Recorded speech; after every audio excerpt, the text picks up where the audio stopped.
Hey, what's up, everybody? It's Roger Wright, and there is just a trend of police violence towards blacks, men, women, children, in custody, out of custody, right before our eyes.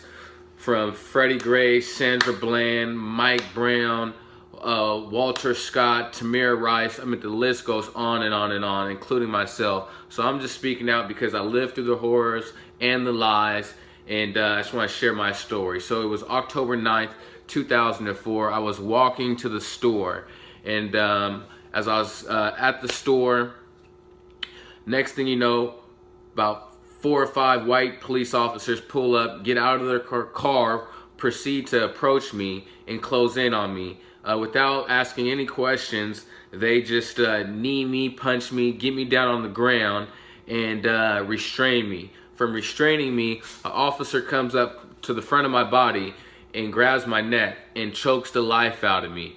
Next thing I remember, I'm unconscious. I wake up. I'm on I-90 bridge, no clothes on, and fading in and out of consciousness, headed east on I-90, walking along the wall. Within a couple minutes, SPD rolls up and begins to taser me multiple times, terrorizes me, mishandles me, and puts me in an ambulance, takes me to the hospital. From the hospital, SPD arrives, tells the medics along with medical staff that the reason why I was on I-90 was because I was high on PCP.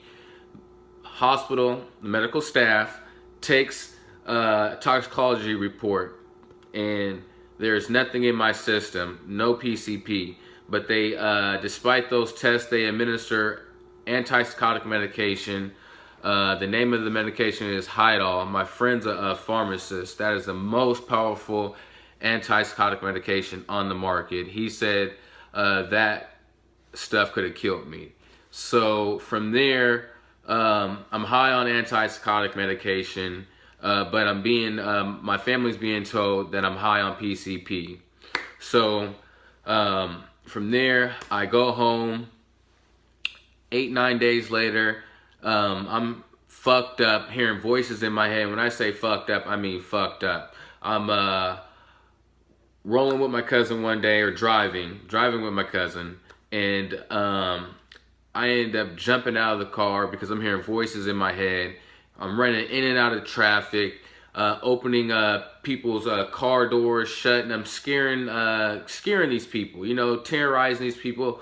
Not only is it terrorizing for these strangers, I mean, it's terrorizing for myself because I'm not even in control of my faculties. So from there, I get arrested, tasered again by the SPD 9 days later, and get sent back to the hospital. And when I get to the hospital, pretty much I get sent back home. A day later, I get rushed back to the hospital because I have allergic reaction to the Hydol. My brother pretty much saved my life because my body became locked up.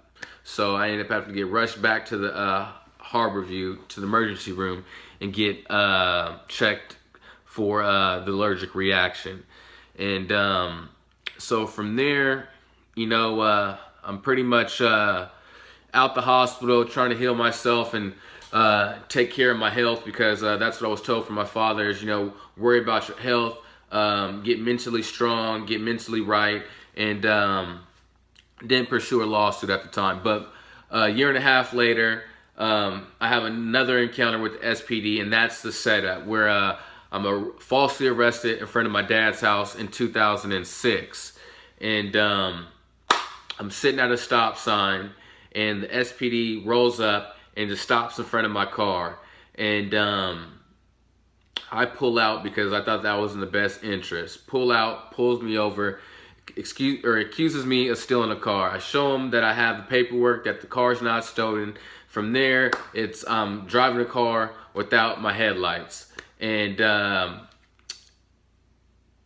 questioned him about that. He proceeded to put his hand on his gun and as he was putting his hand on his gun, I put my hands in the air and he pulled me out the car. And from there, I'm arrested and I hire an attorney. But based on all these events, I walk into the attorney's office and I explain to him that I'm being set up and the police are trying to kill me. And I explained to him that I fear for my life and can we go to the Department of Justice or the higher authority that police the police. He explained to me, Richard Hansen is his name, told me we had to go to court first, and that was a lie. We were never supposed to go to court first. He could have filed a claim like I paid him to, but he lied, and that's why I'm speaking out, because that was the cover-up where I paid this man, this attorney, $10,000, and he took my money and lied to me. So I'm just trying to share my story to let people know that there's great injustices that happen in the criminal justice system and with the police.